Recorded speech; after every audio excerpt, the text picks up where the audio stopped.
3D video editing का use Magnates Media, Tube Sensei, tech gel break and न जाने कितने क्रिएटर्स करते हैं क्योंकि इसका क्रेज़ अभी के टाइम पे है ही इतना ज़्यादा। बट 3D एडिटिंग को देखकर माइंड में सिर्फ After Effect and Premiere Pro या फिर सबसे ज़्यादा तो पीसी आता है। लेकिन हमारे फ़ोन में भी आफ्टर इफेक्ट का छोटा भाई बैठा है जो कि कहता है Not to worry, उदय, अभी हम जिंदा हैं। यस, मैं बात कर रहा हूँ अलाइट मोशन की। तो 3D वीडियो एडिटिंग में दो टूल सबसे ज़्यादा यूज़ होते हैं, 3D camera and null object. तो 3D कैमरा पे तो हम आने वाले वीडियोस में बात करेंगे, बट आज हम नल को यूज़ करना एंड उसके थ्रू इफेक्ट्स क्रिएट करना सीखेंगे। तो नल को यूज़ करने के लिए उसके साथ लेयर्स को लिंक करना पड़ता है, और अगर आप मल्टीपल लेयर को नल के साथ लिंक करते हो तो आप नल के थ्रू सारे लेयर्स को एडजस्ट कर सकते हो। तो चलो अलाइट मोशन में प्रैक्टिकल करके देखते हैं। तो मैंने टाइमलाइन में एक टेक्स्ट एंड इमेज लेयर को ऐड किया है। अब हमें दोनों को एक ही तरह से एनिमेट करना है तो बारी बारी से करना पड़ेगा, बट नल के थ्रू आराम से एडजस्ट कर सकते हैं। तो नल को टाइमलाइन में ऐड करने के लिए हमें प्लस पे क्लिक करना है, देन यहाँ से ऑब्जेक्ट एंड एलिमेंट में जाना है और यहाँ से नल को ऐड कर लेना है। तो हमारा नल 1 यहाँ पे ऐड हो चुका है।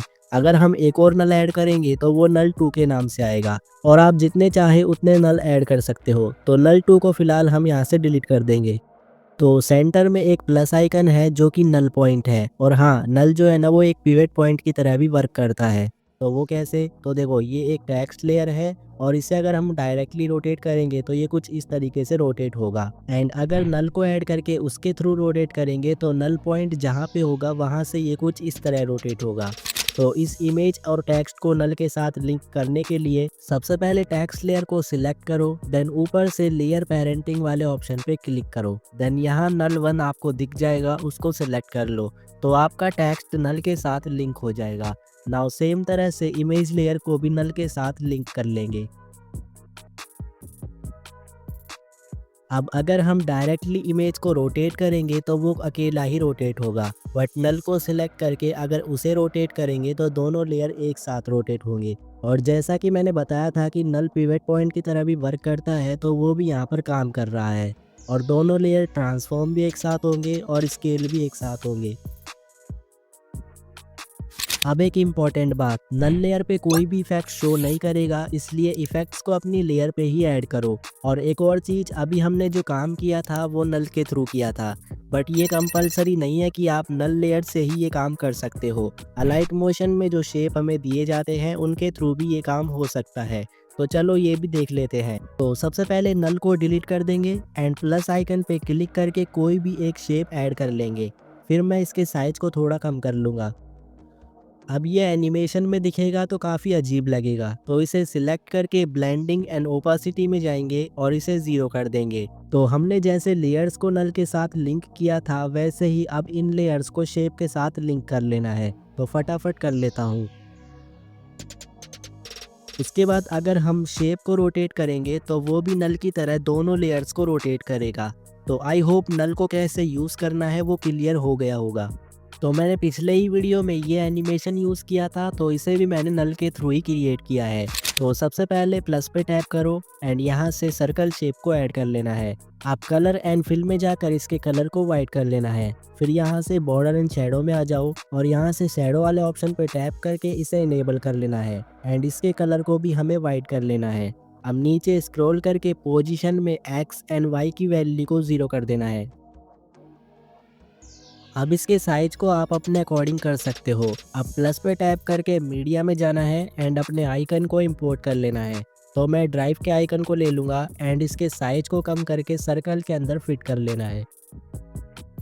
तो एक आइकन रेडी है। आप सर्कल लेयर को सिलेक्ट करो, देन इस ऑप्शन पे टैप करके इसे डुप्लीकेट कर लेना है ताकि हमें सर्कल बार बार क्रिएट ना करना पड़े।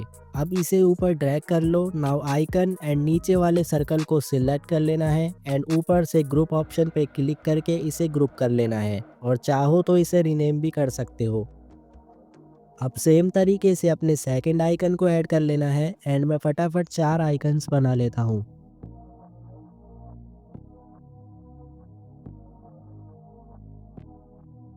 तो मैंने चारों आइकन्स को रेडी कर लिया है और कुछ ऐसे सेट कर लिया है, और इन्हें आप ग्रिड लाइन की हेल्प से सेट कर लेना, इजीली हो जाएगा। अब इसे एनिमेट करेंगे। तो सबसे पहले नल को ऐड करेंगे, तो प्लस पे क्लिक करो एंड ऑब्जेक्ट एंड एलिमेंट पे टैप करके यहाँ से नल को ऐड कर लो। अब बीच में जो प्लस आइकन है उसे मत छेड़ना। अब बारी बारी से सारे आइकन्स को नल के साथ लिंक कर लेना है। मैंने ऑलरेडी बता दिया है कैसे करना है, तो मैं फटाफट से कर लेता हूँ।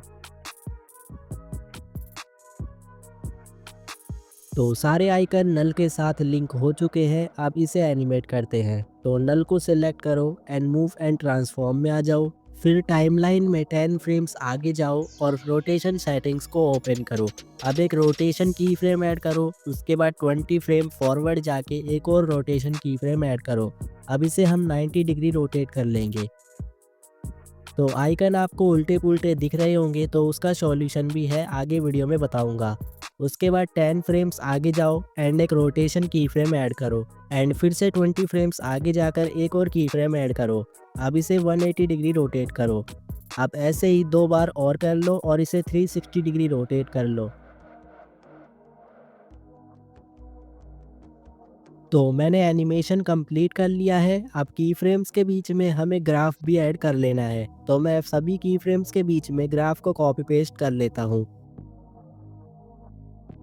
तो एनिमेशन तो बन चुका है, लेकिन आइकन्स जो है वो उल्टे पुल्टे हो रहे हैं। तो इसका एकदम सिंपल सॉल्यूशन है। तो सबसे पहले आइकन को सिलेक्ट करो, फिर इफेक्ट्स में आ जाओ, देन ऐड इफेक्ट। अब नीचे स्क्रॉल करके अदर कैटेगरी में जाओ और यहाँ से पेरेंटिंग हेल्पर को ऐड कर लेना है विथ स्टैंडर्ड सेटिंग्स। अब एकदम सिंपल है, हमने रोटेशन एनिमेशन क्रिएट किया है या आइकन का रोटेशन है उसे लॉक कर देना है। तो आप देखोगे कि आइकन सीधा हो चुका है। तो अगर आपको मैं प्ले करके दिखाऊं तो आइकन जो है अब उल्टा नहीं हो रहा है। जैसे मेले का झूला वर्क करता है वैसे ही ये काम कर रहा है। अब इस इफेक्ट को कॉपी कर लो एंड सभी आइकन्स में पेस्ट कर लो। तो मैं कर लेता हूँ फटाफट से। तो आप देख सकते हो कि सारे आइकन्स एकदम अच्छे से एनिमेट हो रहे हैं।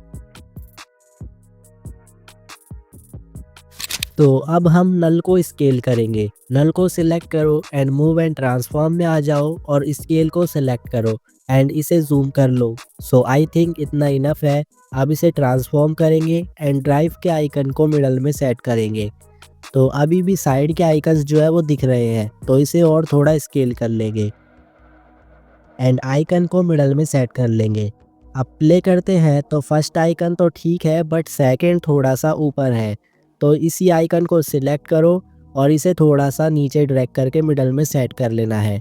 अब प्ले करते हैं तो ये एकदम ठीक है। अब जो लास्ट वाला आइकन है वो भी ऊपर है, तो उसे भी सिलेक्ट करके मिडल में सेट कर लेना है। तो अपना एनिमेशन एकदम कंप्लीट है। तो आई होप आपको ये एनिमेशन समझ में आ गया होगा। तो चलो एक और सिंपल एनिमेशन नल के थ्रू क्रिएट करते हैं।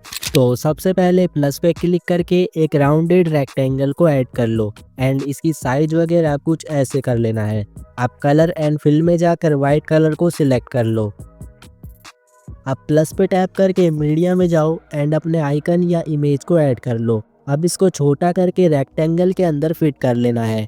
अब रेक्टेंगल को सिलेक्ट करके डुप्लीकेट कर लेना है और उसे ऊपर ड्रैग कर लेना है।